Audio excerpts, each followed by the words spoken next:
is a video all about how to get rid of sagging jowls. I'm Dr. Zoya and this is Dr. Sanjay of Trick One Aesthetics in Mayfair, London.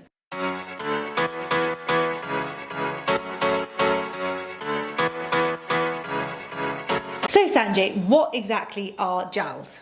So jowls are these little pockets of fat, here and here typically, that get bigger over time and get more and more noticeable over time. And this is something that really bothers many patients who come to our clinic. And I guess the changes that you see on the surface are a lot more complex than just this fat area getting bigger, because so many more things are happening.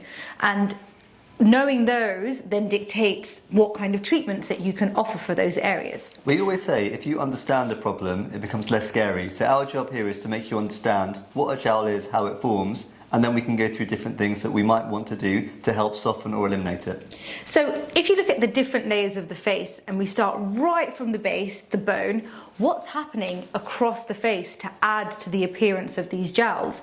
So one of the most key things that happens is actually lower down in the face, you're losing a lot of volume in the chin itself and this area just in front of the jowl called your pre-jowl sulcus. Now this area is what you'll typically notice on your face as you get older as a dip. So your jawline seems a little bit more disconnected from the chin and the jawline itself. There'll be a slight dip here, and just behind that dip is where your jowl sits. So not only is the jowl fat getting a little bit bigger, but this bone in front of it is getting smaller. So on the surface, the jowl can sometimes look more apparent than it actually is. Yeah, another way that I like to think about it is almost like a hammock. So we're gaining a little bit of volume in this area here, and there are two ends of the hammock. The first end is going to be the chin, like she mentioned. The chin going in basically accentuates the heaviness of the hammock in this area here. The second bit of the hammock is a bit higher up in the face. So when we lose volume higher up in the face, we gain sagging lower down in the face. So the combination of losing a bit of volume higher up and losing a bit of volume within the chin itself is essentially what's going to lead to the heaviness that gives the lax look of the jawline. So we've spoken about the deep layers, so now let's talk about the surface. So let's talk about the actual skin itself.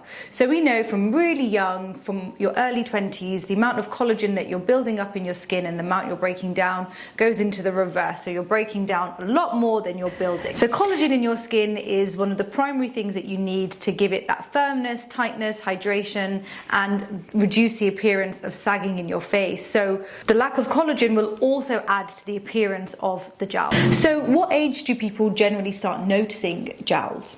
So generally jowls, firstly, they're not a bad thing. No. Just because someone's getting jowls doesn't mean, oh my god, everything needs to change. But in terms of when people first start to notice it, the deeper changes in the face happen more kind of in people's 30s to 40s, and really it depends on the initial jawline structure overall and your genetics, because some people are going to age quicker than others, so your initial structure is super important. But generally speaking, what we'll see in clinic is usually people might be more affected by this in their 30s and 40s, because that's when they start to first notice the tightness of their overall jawline is starting to be less tight, and that's going to be due to the changes that are happening deeper down. So if you're starting to notice the first signs of jowls, what can you do at home?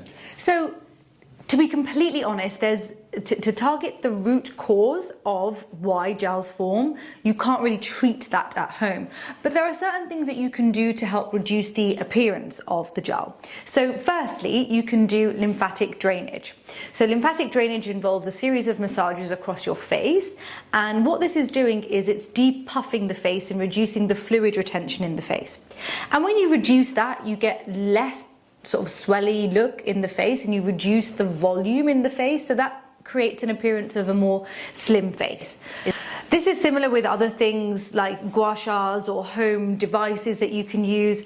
All these things are good to use at home, but actually they're not going to target the root cause, and if you stop doing it, it will just come back. So it's one of those things that you have to keep doing. But if that's what you would like to do, that's a great option and an option that you can do at home.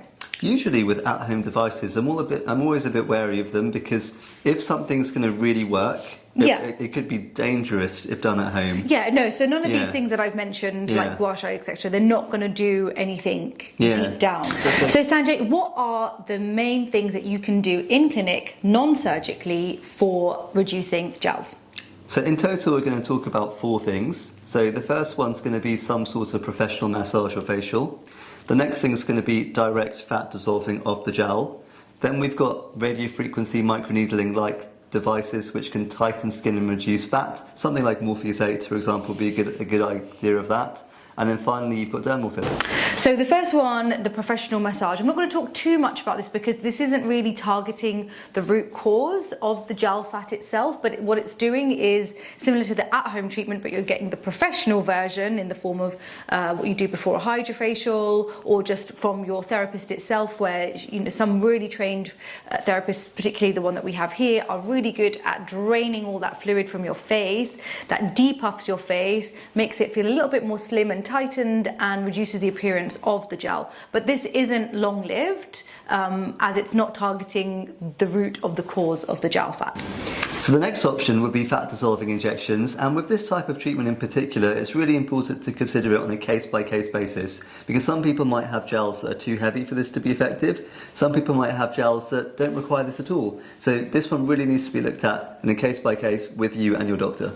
So how does it work? So the way fat-dissolving injections work is there's something called deoxycholic acid, and essentially this gets injected right into the fat cells and it causes them to break down. Then your body metabolizes away all the breakdown products and it leaves the area with less fat cells than before. There's everything from fat freezing, fat melting, and non-surgical lipo. So where do you go?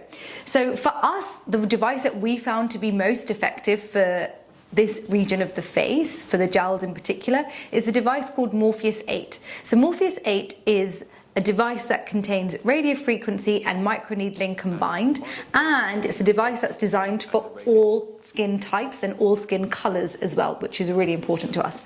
And how it works is that it will target the skin layer with the radiofrequency and microneedling and tighten the skin and rejuvenate the skin, but you can go deeper down into the layers of the fat itself, where the jowl is specifically fat.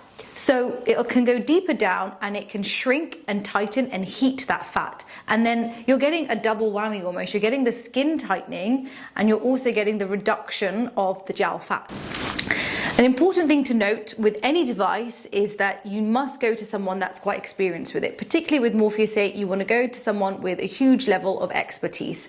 And that's because if used incorrectly, it can cause more harm than good. Finally, we're going to talk about dermal fillers. Now with dermal fillers, as we've discussed, in the layer of the bone, it's actually going in certain areas. And when the chin itself goes in and when the cheeks start to go in over time, that's what creates the laxity and the heaviness lower down in the face. So using dermal fillers, we can restore these two particular areas of support higher up in the face and lower down. And if we go back to my hammock analogy, it's like pulling the two ends of the hammock. When we do that, everything tightens and that helps reduce the appearance of a jowl. And you also get quite a nice lift as well, right? So you're getting lifting and tightening and reduction in the appearance of the jowl. So it's a really good option, dermal fillers, but we're not talking about, super crazy amounts of filler, right? We're talking about restoration. So we're not talking about enhancing, we're talking about restoring that lost volume to help then reduce the appearance of that jowl. Yeah, so the aim of this isn't to create a superhero jawline, unless that's what you wanted to do. But if this is more a case of softening a jowl, just keeping your jawline as it was before, that's really what this is more about. So to summarise, we've spoken about 4 different types of treatment option, and as you can see, it's pretty complicated because we're talking about lymphatic drainage, we're talking about reducing fat directly, we're talking about restoring bone, we're talking about tightening skin. What's the best option for you? The only way that you can really answer that is through having a proper consultation and really understanding your jowl. Thanks for watching, and don't forget to like and subscribe.